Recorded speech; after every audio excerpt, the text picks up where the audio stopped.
मैं अपने इस वीडियो में अब मैं भाषा बोध लेकर आई हूँ। मुझे उम्मीद है कि आपने प्रश्न उत्तर पाठ 10 के कर लिए होंगे। अब देखते हैं इसके भाषा बोध।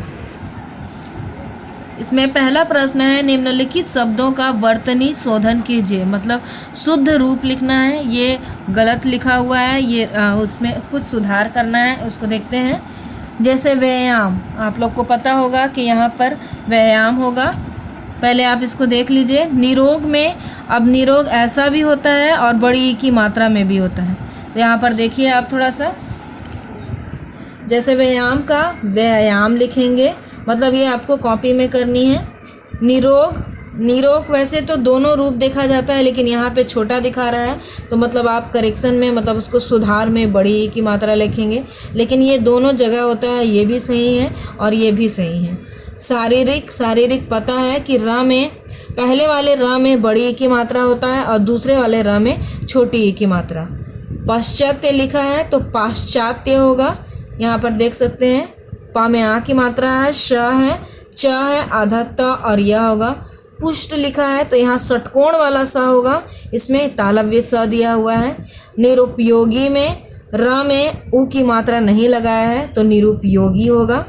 ये इस तरह आप अपने कॉपी में लिखेंगे शुद्ध वर्तनी इसका। उसके बाद अगला देखिए, निम्नलिखित शब्दों से उपसर्ग, प्रत्यय एवं मूल शब्द अलग करके लिखिए।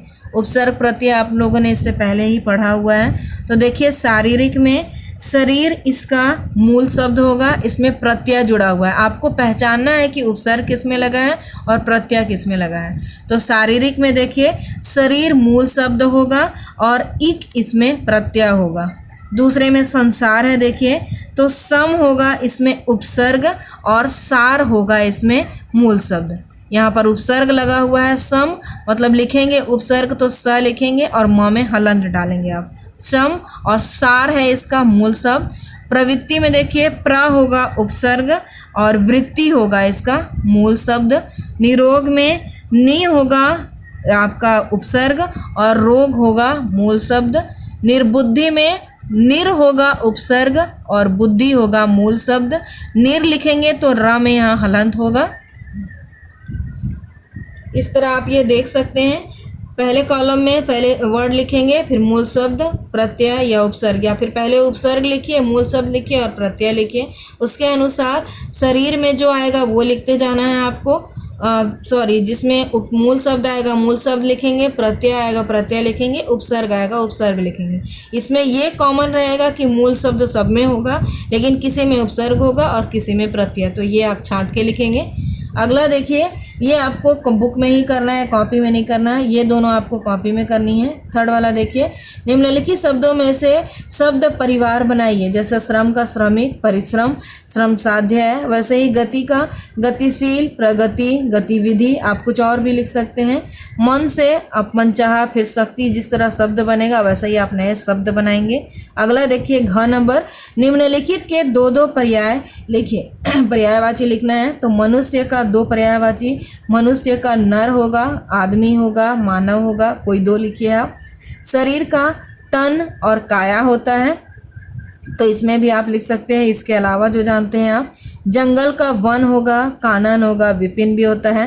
फिर पक्षी का आपको खग होगा, विहग होगा। दिन का वार होता है, वासर होता है। यहाँ पर अगले अंग नंबर को देखिए कि आप जानते हैं कि भाषा की प्रधान इकाई वाक्य है। प्रत्येक वाक्य में एक उद्देश्य और एक विधेय होना अनिवार्य है। ये आप लोग को वाक्य बताते समय, समझाते समय बताई थी कि एक वाक्य और एक उद्देश्य होता है। आपका विधेय, एक विधेय और एक उद्देश्य होता है। उद्देश्य संज्ञा या सर्वनाम शब्द होता है और संज्ञा सर्वनाम के बारे में, उद्देश्य के बारे में जो कुछ बताया जाता है वो उसका विधेय होता है। जैसे देखिए, महकता गुलाब किसे नहीं सुहाता, यहाँ पर इसमें उद्देश्य गुलाब को बताया गया है कि गुलाब है, यहाँ पर उद्देश्य के इसके बारे में बताया जा रहा है कि महकता गुलाब किसे नहीं सुहाता, मतलब इसके बारे में ये आपका उद्देश्य हो गया और बाकी जो शब्द हो गया वो उसका विधेय हो गया। जैसे मीरा घर में रहती है, तो मीरा के बारे में बोला गया है तो मीरा उद्देश्य हुई और बाकी सारा उसका विधेय हो गया। गीतिका स्कूल गई, तो आपको समझ में आ गया होगा कि गीतिका उद्देश्य और बाकी सब विधेय। बच्चा रोते रोते सो गया, यहाँ पर बच्चा उद्देश्य और बाकी विधेय। पड़ोस में रहने वाली भावना रहने वाली भावना चल बसी। अब इसमें समझ में आ रहा है आपको कि यहाँ पर भावना के बारे में बताया जा रहा है, ना कि पड़ोसी के बारे में बताया जा रहा है। तो यहाँ पर पढ़ेंगे तो आपको समझ में आएगा कि पड़ोस में रहने वाली भावना चल बसी। यहाँ भावना के बारे में बताया जा रहा है, इसलिए भावना उद्देश्य होगा और बाकी सारा उसका विधेय हो जाएगा। जैसे यहाँ पर लिखा हुआ है, आप वैसे भी लिख सकते हैं कि उद्देश्य जो होगा उसको अलग दिखाएंगे और विधेय जो बाकी बचेगा उसको दिखाएंगे, और इस तरह से सारे शब्दों को आप दिखा देंगे। इस तरह आपके पाठ 10 भाषा बोध भी आज पूरा होता है। इसे आप अपनी कॉपी में अवश्य लिख लेंगे ताकि परीक्षा में इसे समझने में आपको आसानी हो। अब अगले वीडियो में मिलते हैं व्याकरण को लेकर। धन्यवाद।